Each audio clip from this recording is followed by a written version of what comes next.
लिखता है कि endocrine gland secret hormones through the ducts. यहाँ पे बोला गया कि उनके अंदर डक्ट्स होते हैं। भाई एंडोक्राइन का मतलब क्या होता है? एंडोक्राइन का मतलब होता है जिनको डक्टलेस ग्लैंड के नाम से पहचाना जाता है। यहाँ पर गलत कथन आपको पूछा गया है, इसका मतलब ऑप्शन नंबर बी आपका करेक्ट आंसर होना चाहिए, जो कि रॉन्ग है। जो कि कैसे रॉन्ग है? अगर मैं ग्रंथियों की बात करता हूं तो ऑब्वियसली हमारे शरीर के अंदर दो तरह की ग्रंथि आपको देखने को मिलेंगी। एक होती है आपकी एंडोक्राइन ग्लैंड और एक होती है आपकी एक्सोक्राइन ग्लैंड। एंडोक्राइन का मतलब अंतःस्रावी ग्रंथि और एक होती है आपकी बाह्यस्रावी ग्रंथि। एंडोक्राइन का मतलब यह होता है कि ऐसे कोशिकाओं का झुंड जो generally epithelial glandular epithelial tissue से बनी होती है और ये अपना जो स्राव होता है वो डायरेक्टली ब्लड के अंदर डालती है। कहने का मतलब होता है जिस तरह से एक्सोक्राइन ग्लैंड के पास भाई साहब एक रास्ता होता है, एक आपका डक्ट होता है जिसके माध्यम से वो ब्लड के अंदर अपना एंजाइम डाल सके, वैसे एंडोक्राइन ग्लैंड के पास ये नहीं होता है और इसीलिए एंडोक्राइन ग्लैंड को हम क्या बोलते हैं? डक्टलेस ग्लैंड बोलते हैं। सभी लोग एक बार कमेंट बॉक्स में लगा देंगे, इनको हम क्या बोलते हैं? डक्टलेस ग्लैंड बोलते हैं। और याद रखेगा कि डक्टलेस ग्लैंड जो होते हैं जनरली एंडोक्राइन जनरली क्या करते हैं? ये हार्मोन्स बनाती है। ये क्या बनाती है? आपकी हार्मोन्स बनाती है, इसे आपको याद रखना है। और जनरली जो आपके एक्सोक्राइन ग्लैंड्स होती है जिसको मैं बाह्यस्रावी ग्रंथियां बोल रहा हूं, ये क्या बनाते हैं? ये जनरली आपके एंजाइम बनाते हैं, इसको भी आपको याद रखना है। इसके उदाहरणों की अगर मैं बात करता हूं तो हमारे शरीर के अंदर पिट्यूटरी ग्रंथि होती है, थायराइड ग्लैंड होती है, एड्रिनल ग्लैंड होती है, ओवरीज होती है, टेस्टिस होती है, पैंक्रियाज होती है। अब ये जो आपकी पैंक्रिया आपको नजर आ रही है, इसे हम मिश्र ग्रंथि के नाम से जानते हैं। इसे हम मिश्र ग्रंथि या इसे हम क्या बोलते हैं? मिक्स्ड ग्लैंड के नाम से जानते हैं। भाई इसे भी आपको ध्यान में रखना है, क्योंकि ये जो आपकी पैंक्रिया माने कि अग्नाशय होता है, इसके अंदर अंतःस्रावी और बाह्यस्रावी दोनों की भी उनके अंदर प्रॉपर्टीज होती है। बात सबको डन है? क्लियर है? बहुत बढ़िया, ये आपको समझ में आ गए। फिर अगर मैं बाह्यस्रावी ग्रंथियों की बात करता हूं, जैसे कि पसीने वाली ग्रंथि है ना, लार ग्रंथि है, तेल ग्रंथि है, मेमोरी ग्लैंड होती है, ग्लैस्ट्रिक ग्लैंड होती है। और सभी लोग मुझे कमेंट बॉक्स में एक बात लिख के बताएंगे कि हमारे आंखों में कौन सी ग्रंथि होती है। चलो देखते हैं कितने लोग भाई साहब बायोलॉजी में बिल्कुल शार्प होना चाहते हैं। अगर आप सच में बायोलॉजी अच्छे से पढ़ना चाहते हो तो जो जो क्वेश्चन मैं आपको पूछता रहूंगा, आप उस क्वेश्चन के आंसर भी देते रहोगे। हमारे आंखों के अंदर एक एक्सोक्राइन ग्लैंड होती है जिसको मैं अश्रु ग्रंथि के नाम से जानता हूं, जिसे हम लैक्रिमल ग्लैंड बोलते हैं। तो ये एक तरह की बाह्यस्रावी ग्रंथि है, इसे भी आपको ध्यान में रखना है। चलो अगला क्वेश्चन आपके सामने ये रहा। भाई इसका भी आंसर सभी लोग एक बार कमेंट बॉक्स में लगा देंगे। चलो क्वेश्चन आपके सामने आ चुका है, अच्छे से आंसर करके आगे बढ़िएगा। देखो क्या बोला गया है, यहां पर आपको ए बी सी और डी को पहचानना है। यहाँ पे ये बोला गया है और आपको बता दूं ये वाला सवाल जो है अभी अभी हमारे फेब 2026 के अंदर पूछा गया सवाल है। अभी अभी हमारे जो फेब 2026 के अंदर भाई साहब एग्जामिनेशन हुई थी उसमें ये पूछा गया सवाल है। देखो क्या बोला गया है, यौनारंभ माने कि जब प्यूबर्टी आ जाती है ना भाई साहब, जब हम भाई साहब यंग स्टेज में एंट्री करते तो ये बोला गया है कि महिलाओं में अंडाशय का आकार क्या ए हो जाएगा। तो सिंपल सी बात है, देखो जैसे जैसे शरीर बढ़ता है हमें हमारे सभी ऑर्गन्स का साइज भी लगभग लगभग बड़ा होते जाता है। तो ऑब्वियस है अगर कोई एक महिला भाई प्यूबर्टी स्टेज के अंदर एंट्री कर रही है, इसका मतलब होता है कि उसके अंदर के जो भी आपके सेक्सुअल ऑर्गन्स होते हैं उनका डेवलपमेंट शुरू हो चुका है, उनके द्वारा हार्मोन्स बनाए जा रहे हैं और वो हार्मोन्स उनके शरीर के अंदर बदलाव ला रहे हैं। तो ऑब्वियसली उसमें से ये जो आपकी अंडाशय माने की ओवरी है भाई, ये भी एक तरह की बहुत ही ज्यादा महत्वपूर्ण ग्रंथि होती है किसी भी एक महिला के शरीर की। तो ऑब्वियसली इसका आंसर क्या रहेगा? ए क्या रहेगा आपका? आकार बड़ा होगा भाई, वो रिड्यूस तो बिल्कुल नहीं होगा। तो यहाँ पे दो ऑप्शन तो आपके हट गए। फिर वे बी का उत्पादन करते, तो बताओ ये जो आपके ओवरी है भाई साहब किसका उत्पादन करते हैं? एस्ट्रोजन का उत्पादन। थायरोक्सिन का उत्पादन तो बिल्कुल नहीं करेंगे। ये आपका किसका उत्पादन करेंगे भाई? ये करते हैं आपके एस्ट्रोजन का उत्पादन करते हैं। आंसर आपका ऑप्शन नंबर डी आना चाहिए। सारे के सारे ऑप्शन देखने की जरूरत भी नहीं पड़नी चाहिए, इस बात को आपको समझना है। ठीक है, जैसे कि मैंने आपको हमेशा बताया है कि अगर आप हमारे पेपर टू के पूरे 150 क्वेश्चन अगर देखना चाहते हो, मैं सॉल्व करने की तो बात दूर की है, अगर आप देखना चाहते हो तो आपको ऑप्शन एलिमिनेशन मेथड का यूज करना पड़ेगा। डन है? चलो बात ये आपको समझ में आ गई। और उसी तरह से अगर मैं टेस्टिस की बात करता तो ये आपके मेल के अंदर होते हैं और ये जो आपके टेस्टिस होते हैं ये एक्चुअली आपका टेस्टोस्टेरोन नाम का हार्मोन बनाते हैं और उसी तरह से भाई वो आगे बढ़ेंगे। चलो आगे बढ़े। चलो ये रहे भाई आपकी फीमेल रिप्रोडक्टिव सिस्टम। ठीक है, तो एक बात मुझे बताइएगा, ये रही भाई आपकी ओवरी। ओवरी के अंदर क्या बनता है? ओवरी के अंदर आपके ओव्यूल बनते हैं। क्या बनते हैं? ओव्यूल बनते हैं, जिनको हम क्या बोलते हैं? अंडाणु बोलते हैं। क्या बोलते हैं? अंडाणु बोलते हैं। और ये जो हमारी ओवरी होती है इसके माध्यम से दो हार्मोन बनाए जाते हैं। एक होता है आपका ईस्ट्रोजन, एक होता है आपका ईस्ट्रोजन और एक होता है आपका प्रोजेस्टेरॉन। एक होता है आपका प्रोजेस्टेरॉन। अगर मैं ईस्ट्रोजन की बात करूंगा तो ईस्ट्रोजन महिला के शरीर के अंदर जो बदलाव लाते हैं, शरीर के अंदर जो बदलाव आते हैं वो बदलाव किसके कारण आते हैं? वो ईस्ट्रोजन के कारण आता है। और ये जो आपका प्रोजेस्टेरॉन होता है कि महिलाओं के अंदर लगभग 14 के एज के बाद 14 के एज के बाद जो मेंस्ट्रुअल साइकिल शुरू हो जाती है, जो पीरियड्स आना शुरू हो जाती है, उसको मेंटेन करने का काम प्रोजेस्टेरॉन करता है। और उसी तरह से महिला के अंदर अगर गर्भाशय या गर्भ रह जाता है तो भाई साहब उसे भी मेंटेन करने का काम जो है हमारा प्रोजेस्टेरॉन करता है। डन है? पर एक बात ध्यान रखिएगा कि ओवरी के माध्यम से रिलीज होने वाले ये एस्ट्रोजन और प्रोजेस्टेरॉन नाम के जो हार्मोन होते हैं, इनको कौन कंट्रोल करता है? तो इनको कंट्रोल करता है भाई हमारी ये पीयूष ग्रंथि। ये क्या है? हमारी पिट्यूटरी ग्लैंड है, जिसे हम किस नाम से जानते हैं, इसे हम बोलते हैं मास्टर ग्लैंड। क्या बोलते हैं? Master gland. तो ये जो आपकी मास्टर ग्लैंड होती है भाई साहब, ये एक्चुअली एक हार्मोन रिलीज करती है जिसे हम गोनाडोट्रोपिक हार्मोन के नाम से जानते हैं। हम क्या करते हैं इसे? गोनाडोट्रोपिक हार्मोन के नाम से जानते हैं। ये गोनाडोट्रोपिक हार्मोन एक्चुअली इसमें जो भाई साहब एस्ट्रोजन और प्रोजेस्टेरोन को रिलीज करने में हेल्प करेंगे। डन है? बात सबको समझ में आ गया? बहुत बढ़िया, आगे बढ़ते हैं। और एक बात हम क्या बताएं भाई, अगर मैं मानव की बात करूंगा तो हमारे मानव शरीर में जो निषेचन होता है वो किस प्रकार का होता है ना? जितनी भी बातें हम कवर कर सकते हैं उन सभी बातों को कवर करते करते आगे बढ़ेंगे। हमारे मानव शरीर के अंदर जो फर्टिलाइजेशन होता है वो किस तरह का होता है? तो आपका आंसर तुरंत आना चाहिए कि सर हमारे मानव शरीर के अंदर जो होता है वो इंटरनल फर्टिलाइजेशन होता है। कौन सा? इंटरनल का मतलब होता है भाई आपका आंतरिक निषेचन होता है ना? तो आंतरिक का मतलब क्या होता है? महिला के शरीर के अंदर स्पर्म और ओवम भाई दोनों भी मिलाप होगा। इसका मतलब अगर आपको सवाल पूछा जाए कि मानव शरीर में कहां पर होता है, तो आपका आंसर आएगा कि ये जो आपकी डिंब वाहिका है, माने कि ये जो आपके फैलोपियन ट्यूब है भाई, इसके अंदर क्या होता है? आपका फर्टिलाइजेशन होता है। बहुत जबरदस्त। अब ये सवाल देख लो भाई, ये 2022 में पूछा गया सवाल है। चलो इसका भी आंसर कर देंगे। और आपको बता दूं, ये जो टॉपिक मैं आपको करा रहा हूं ना, इसके ऊपर एक क्वेश्चन आने की बहुत ज्यादा संभावना है। केवल ये हार्मोन और बात कर रहा हूं, बाकी एक एक टॉपिक तो सबको हम कवर करते करते आगे वैसे भी बढ़ने वाले हैं। चलो बेटा सभी लोग इसका भी एक बार आंसर कर देंगे। यहां पर लिखा गया है कि एक्स नाम की कोई ग्रंथि है जो हमारे शरीर की सबसे बड़ी ग्रंथि है। भाई ये शब्द सुनते ही आपके दिमाग में लाइट लगना चाहिए कि हमारे शरीर की सबसे बड़ी ग्रंथि अगर कोई होगी तो कौन सी है भाई? वो होती है आपकी लीवर। तो अब इसे पैंक्रियास को हटा दो, है ना? पैंक्रियास को हटा दो। और it secret the Y which is stored in Z. Simple सी बात है। तो बताओ लीवर कौन सा एंजाइम बनाता है? भाई बनाता है आपका बाइल जूस। कोई एंजाइम नहीं है। एक बात ध्यान रखिएगा कि ये जो आपका बाइल जूस है भाई, ये कोई एंजाइम नहीं है।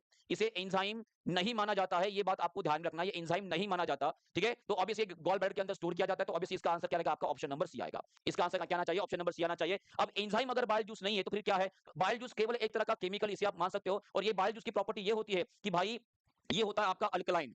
ये कैसे होता है आपका अल्कलाइन? अब आपको दिखा भी दे देता हूं। देखो यहां पर आप देखोगे तो ये हमारा लीवर है। ये लीवर है हमारे शरीर की सबसे बड़ी ग्रंथि या सबसे बड़ा ऑर्गन, आप इंटरनल ऑर्गन मान सकते हो। और हमारे लीवर के द्वारा जो है बाइल जूस बनाया जाता है, जो हमारी पित्त की थैली माने कि गॉल ब्लैडर के अंदर जो स्टोर किया जाता है। अब ये जो आपका पित्त माने कि यहाँ पे जो पित्त रस होता है, इस पित्त रस की दो विशेषताएं होती है।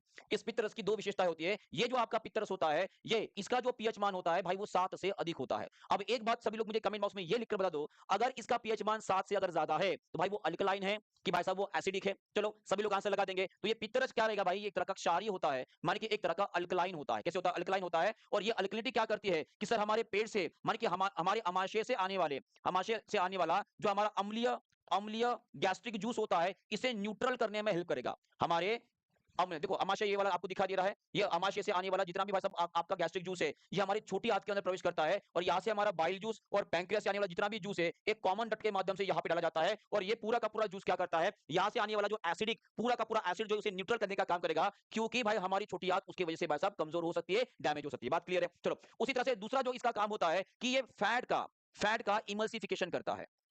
फैट का इमल्सिफिकेशन करता है। अब इमल्सिफिकेशन का मतलब ये होता है कि जो आपके वसा के बड़े-बड़े टुकड़े होते हैं, वसा के जो बड़े टुकड़े होते हैं भाई, इनको छोटे टुकड़ों में परिवर्तित कर देता। अब एक बात बताओ, देखो आप तेल खाते हो, अब तेल को तो हम दांत से छोटे-छोटे टुकड़े में कन्वर्ट कर सकते हैं क्या? बिल्कुल नहीं।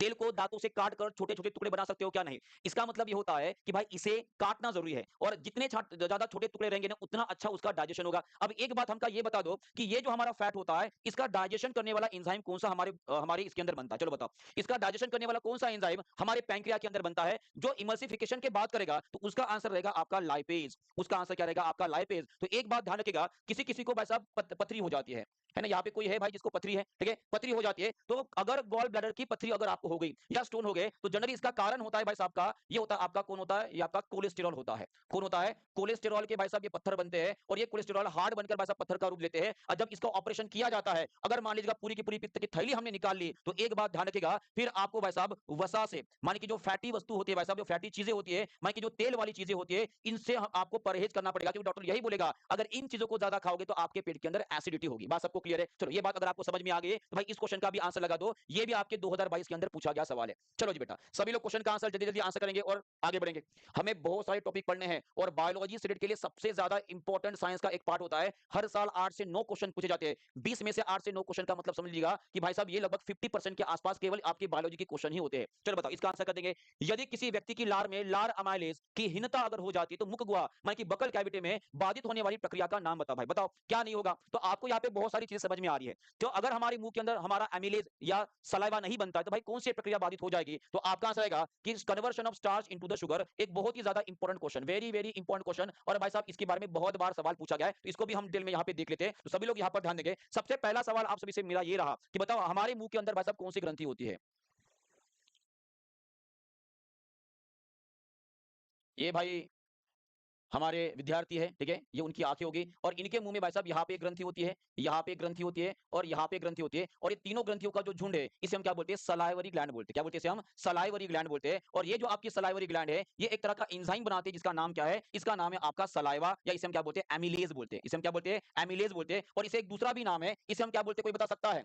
इसे एक दूसरा भी नाम है। चलो, सभी लोग एक बार कमेंट बॉक्स में मुझे आंसर लिखकर बता देंगे कि ये जो सलाइवा जो होती है, बस इसके अंदर जो आपका एमिलेज एंजाइम होता है, इसको एक और नाम है, बहुत बढ़िया, उसका नाम है टाइलिन। उसका नाम क्या है? टाइलिन। तो ये भी आपके एग्जामिनेशन में पूछा गया। अब ये सलाइवा या एमिलेज क्या करता है? तो ये एमिलेज क्या करेगा कि हमारे खाने के अंदर मौजूद जो स्टार्च होता है, जिसको हम क्या बोलेंगे? मंड बोलेंगे, इस मंड को वो परिवर्तित करता है भाई साहब आपके सिंपल शुगर के अंदर। किसके अंदर? सिंपल शुगर मतलब कि साधारण शर्करा के अंदर परिवर्तित करता है और इस साधारण शर्करा का नाम क्या है? उसका नाम है भाई आपका माल्टोज। क्या नाम है? माल्टोज। तो ये बात आपको ध्यान में रखनी है, ठीक है? बात सबको समझ में आ गई? बहुत बढ़िया। और एक और बात है, अगर आपने एनसीईआरटी अच्छे से पढ़ी है तो भाई साहब वहां पे एक डिसीज नाम का टॉपिक होता है जिससे हर साल हमारे एग्जामिनेशन में सवाल पूछा जाता है। तो यहाँ पर हमारे सलाइवा ग्रंथि की सबसे बड़ी ग्रंथि जो होती है भाई साहब, इसको एक डिसीज हो जाता है जिसका नाम है आपका मंप नाम का डिसीज।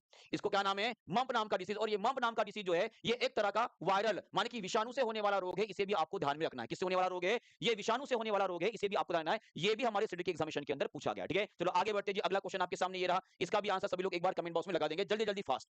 हम पूरा का पूरा ओवरऑल कंप्लीट बायोलॉजी रिवीजन करने वाली, ये बात आपको ध्यान रखना है और नए नए टॉपिक भी आपको जो है इस बार बहुत कुछ पढ़ने को मिलने वाला है। चलो, कोई नहीं बेटा, थोड़ा सा कान पास में लाकर भी आप सुन सकते हो। चलो, सभी लोग आंसर करेंगे। उतना भी वॉइस छोटा नहीं है, ठीक है? थोड़ा सा पास ले लो तो अच्छे से आवाज आ जाएगा। तो ये अपने मोबाइल का आवाज बढ़ा लो, ठीक है? बताओ यहाँ पे क्या बोला गया है कि कौन सा कथन सही है?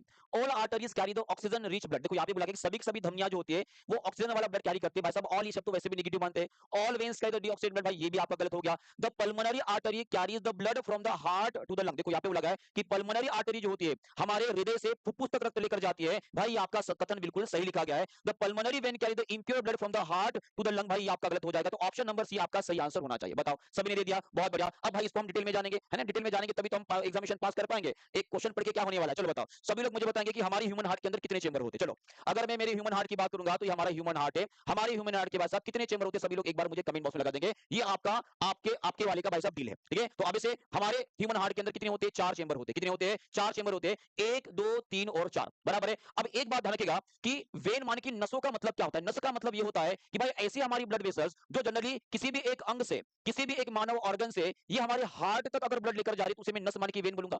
और अगर मैं धमनी की बात करता हूं तो धमनी का मतलब ये होता है कि ऐसी हमारी ब्लड वेसल जनरली हार्ट से निकलती है और हमारे अलग अलग अंगों तक ब्लड लेकर जाती है। तो भाई ब्लड का मतलब नहीं है कहां से निकल रही है और कहां पर जा रही है, उसके आधार पर इनका हम क्लासिफिकेशन करते हैं। बात सबको डन है? क्लियर है? अब ध्यान रखिएगा, अगर आपको पूछा जाता है कि आपके मानव हृदय तक लाने वाली भाई साहब कौन रहेगी, कौन सी आपकी नस रहेगी, तो आपका आंसर रहेगा, उसे बोला जाता है आपका वेना कावा। सभी लोग एक बार कमेंट बॉक्स में लिख के बता देंगे कि आने वाला जितना भी आपका इंप्योर ब्लड है वो हमारे हार्ट तक लाने का काम कौन करती है? वो करती है आपकी वेना कावा। ऊपर से आने वाली सुपेरियर वेना कावा, नीचे से आने वाली आपकी इंफीरियर वेना कावा। डन है? अब हमारा पूरा पूरा इंप्योर ब्लड कहां पर डाला जाता है? ये डाला जाता है आपका, अब देखो ये ध्यान रखिएगा, ये हमारा लेफ्ट साइड, ये हमारा राइट साइड है, हमारा ये लेफ्ट साइड है। तो ये जो रहेगा आपका, वो रहेगा आपका भाई साहब आपका राइट एट्रियम, ये आपका राइट वेंट्रिकल, ये आपका लेफ्ट एट्रियम और ये रहेगा आपका लेफ्ट वेंट्रिकल। मान कि इसे हम क्या बोलेंगे? दाया अलिंद। दाया अलिंद कराए, फिर दाया अलिंद से जितना भी इंप्योर ब्लड है वो आपके राइट वेंट्रिकल के अंदर मान कि दाएं नीले के अंदर आएगा और इस दाएं नीले से हमारे शरीर की एक धमनी भाई साहब यहां से बाहर निकलती कुछ इस तरह से, है ना? ये धमनी यहां से बाहर निकली, कहां से निकली? ये निकली हमारे राइट वेंट्रिकल से और कहां जाती है? ये जाती है भाई हमारे फेफड़े के पास। ये आपका फेफड़ा है, ये आपका फेफड़ा है।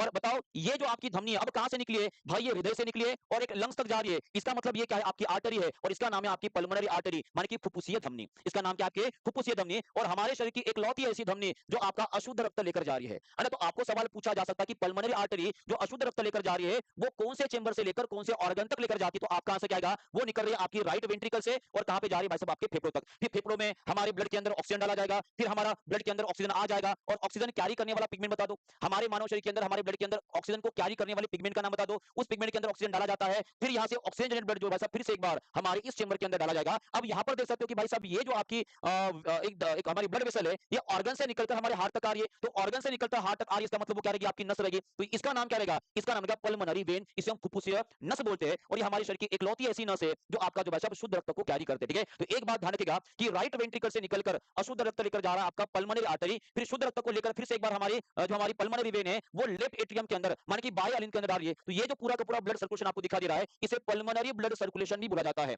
इसे पल्मोनरी ब्लड सर्कुलेशन भी बोला जाता है, फुफ्फुसीय रक्त संचार भी बोला जाता है। क्या होता है? फुफ्फुसीय रक्त संचार भी बोला जाता है। तो एक बात ध्यान में रखिएगा, sir if I attend today class and PYQ bio, भाई मैं आपको गारंटी के साथ बता दूं जो क्वेश्चन मैं आपको आज कराने वाला हूं, जो कंटेंट मैं आपको पढ़ाने वाला हूं ना, ठीक है? ये पूरा का पूरा कंटेंट पढ़ लीजिएगा। इसके बाद अगर आपके बायोलॉजी के कोई भी डाउट बचता है ना भाई फिर आप कमेंट बॉक्स में लगा दीजिएगा, एक भी डाउट आपका मैं नहीं छोड़ने वाला हूं। डन है? चलो, तो ये बात आपको समझ में आ गई, ये आपको सबको समझ में आ गया, बहुत बढ़िया। तो आपको आने वाले एग्जामिनेशन के अंदर ये पूछा जा सकता है कि बताओ कि पल्मोनरी सर्कुलेशन का पाथ क्या है। ये हमारे सीट का सबसे फेवरेट क्वेश्चन है। पाथ पूछा जाता है कि भाई रास्ता कहां से गुजर रहा है, ठीक है? तो याद रखिएगा कहां से शुरू हो रहा है, ये हमारे राइट वेंट्रिकल से शुरू हो रहा है, ठीक है? कहां तक जा रहा है, हमारे फेफड़ों तक जा रहा है, फेफड़ों तक जा रहा है, फिर फेफड़े से कहां तक जा रहा है, आ रहा है हमारे लेफ्ट एट्रियम के अंदर आ रहा है, लेकर जाने वाली यहां पर कौन है, ये हमारी पल्मोनरी आर्टरी, लेकर जाने वाली कौन है, यहां पर पल्मोनरी वेन है। तो ये एक सीक्वेंस आपको ध्यान रखना है, ये आपके एग्जामिनेशन के अंदर पूछा जा सकता है। क्लियर है सभी को? बात समझ में आ गया? बहुत बढ़िया। और हमारे मानव शरीर के अंदर होने वाले ब्लड सर्कुलेशन को हम डबल सर्कुलेशन भी बोलते हैं। इसे हम क्या बोलते हैं? डबल सर्कुलेशन भी बोलते हैं। इसे भी आपको ध्यान रखना है क्योंकि हमारे शरीर के अंदर सिर्फ 2 बार ब्लड एंट्री करता है और 2 बार बाहर निकलता है। क्लियर है? डन है? बहुत बढ़िया। आगे बढ़ते हैं, अगला क्वेश्चन सीटेट में 2016 के अंदर पूछा गया सवाल है और ये सवाल आपको भाई साहब इस बार हमारी 2026 के एग्जामिनेशन में भी पूछा गया था। अगर आपने ओल्ड एनसीईआरटी पढ़ी है, अगर आपने ओल्ड एनसीईआरटी पढ़ी है तो ओल्ड एनसीईआरटी का महत्व अभी भी उतना ही है जितना भाई साहब पहले था। अभी फेब 2026 के अंदर जो सवाल पूछा गया था वो ओल्ड एनसीईआरटी कक्षा 7वीं में भाई साहब एक चैप्टर नंबर 9 भाई साहब सॉइल, ये चैप्टर हमें दिया गया है। कक्षा 7वीं का चैप्टर नंबर 9 सॉइल हमें दिया गया है। उससे आधार पर केवल 2 पेज, उस चैप्टर के केवल 2 पेज आपने पढ़ लिए ना भाई साहब, उसके बाद अभी तक पूरे 10 साल के पेपर देख लेना, एक भी सवाल बाहर का नहीं आया है। भाई इतना एनालिसिस जब आपका होगा ना तब जाकर कोई टीचर आपको ये बता पाएगा कि क्या उसका पढ़ाया हुआ आपके एग्जामिनेशन में आएगा का नहीं आएगा। जाकर चेक कर लेना ओल्ड एनसीईआरटी भाई साहब, ओल्ड एनसीईआरटी कक्षा 7वीं चैप्टर नंबर 9 की क्लास सॉइल नाम का भाई साहब वो 2 पेज आपको दिखा दिया है, वो 2 पेज के बाद अभी तक सवाल पूछा नहीं गया। ठीक है? चलो इस क्वेश्चन का आंसर सब लोग लगा देंगे। देखो, मृदा परिच्छेदिका यानी कि सॉइल प्रोफाइल की निम्नलिखित में से किस परत में ह्यूमस पाया जाता है? तो आपका आंसर आएगा कि जो टॉप सॉइल होते हैं कि जो ऊपरी मृदा होती है इसके अंदर सबसे ज्यादा जो भाई साहब आपका ह्यूमस पाया जाता है। और एक बात मुझे बताओ कि भाई ये ह्यूमस का मतलब क्या होता है? ये ह्यूमस का मतलब क्या होता है? सब कुछ बता रहा हूं भाई, इसके बाद कुछ नहीं आने वाला, मैं फिर से बता रहा हूं। ह्यूमस का मतलब ये होता है कि हमारी ऊपरी सतह पर भाई साहब जो पेड़ पौधे जानवर और माइक्रो ऑर्गेनिजम्स होते हैं, क्या होते हैं? माइक्रो ऑर्गेनिजम होते हैं। जब कोई पेड़ मर जाता है, उसके पत्ते मर जाते हैं, भाई कोई जानवर मर जाता है तो उनको माइक्रो ऑर्गेनिजम्स के द्वारा भाई साहब सड़ाया जाता है, उनकी डिकम्पोजिशन की प्रक्रिया होती है और डिकम्पोजिशन करने के बाद इनके अंदर जो ऑर्गेनिक मैटर्स होता है उनको इनऑर्गेनिक मैटर्स के अंदर कन्वर्ट किया जाता है। और ये जो आपका इनऑर्गेनिक मैटर होता है, ये जो आपका इनऑर्गेनिक मैटर होता है प्लस वाटर, भाई साहब इन दोनों को मिलाकर क्या बनता है? ह्यूमस बनता है। क्या बनता है? ह्यूमस बनाता है। बस सबको क्लियर है? चलो बहुत बढ़िया। तो यहाँ पर आपका आंसर तो आपने देखो, यहाँ पे हमारे एनसीईआरटी के अंदर 4 लेयर दिए, सॉइल पेपर पढ़ोगे तो 4 लेयर दिए। ये आपकी ए होरिजोन, ये आपका बी होरिजोन, ये आपका सी होरिजोन और ये रहेगा आपका डी नहीं होता है, आर होरिजोन होता है। ठीक है? ए बी सी और आर होरिजोन। अगर मैं ए होरिजोन की बात करूंगा तो ए होरिजोन का मतलब होता है जहां पर हम पेड़ पौधे लगाते हैं। तो अभी आपको याद रखना है कि इस ए होरिजोन की एक विशेषता होती है कि इसका कलर आपका काला होता है और इसके अंदर ह्यूमस की मात्रा बहुत अत्यधिक होती है। ह्यूमस की मात्रा सबसे ज्यादा होती है और उसी तरह से इसके अंदर मिनरल भी पाए जाते हैं और ऑर्गेनिक मैटर भी इसके अंदर मौजूद होता है। और अत्यधिक जो पेड़ों की भाई साहब जड़ होती है ये ए होरिजोन के अंदर ही मौजूद रहेगी और वाटर लेवल भी भाई साहब इसके अंदर ही मिलेगा। फिर उसके नीचे जो होती है वो आपकी बी होरिजोन आती है। अब बी होरिजोन जो होती है ये कलर में लाइट होती है और इसके अंदर ह्यूमस की मात्रा थोड़ी कम होती है। ए होरिजोन के मुकाबले बी होरिजोन में ह्यूमस की मात्रा कम होती है, पानी की मात्रा कम होती है और इसके अंदर भाई साहब मिनरल की संख्या ज्यादा होती है। क्या होती है? इनके अंदर जो स्पेसिफिक मिनरल होते हैं इसकी संख्या ज्यादा होती है। ये बी होरिजोन की बात की। फिर बात करते हैं सी होरिजोन की, ये तीसरी लेयर। तो सी होरिजोन का मतलब क्या होता है भाई? इसके अंदर छोटे छोटे टुकड़े मिलेंगे भाई साहब आपके किसके? पत्थरों के। छोटे छोटे टुकड़े मौजूद होते हैं किसके? पत्थरों के। और इसके अंदर भाई साहब ऑर्गेनिक मैटर बहुत कम होता है, इसके अंदर ऑर्गेनिक मैटर बहुत कम होता है और पेड़ पौधे जंतुओं के लिए भाई साहब ये सी लेयर और आर लेयर किसी भी काम की नहीं होती है क्योंकि इसके अंदर ऑर्गेनिक मैटर नहीं है, इसके अंदर ह्यूमस नहीं है, पानी की मात्रा कम है। माने कि किसी पेड़ पौधों को जिंदा रहने के लिए जिन चीजों की आवश्यकता होती है वो आपको जो सी लेवल में आपको नहीं मिलने वाली है और आर में भी वो नहीं होती है। और आर जो होती है जनरली हार्ड रॉक से बनी होती है। किससे होती है? बड़े बड़े पत्थर जो वहां पे आपको देखने को मिलेंगे। बात सबको क्लियर होगी? अगर ये आपको समझ में आ गया तो भाई ये वाला क्वेश्चन देख लो, ये क्वेश्चन भी आपके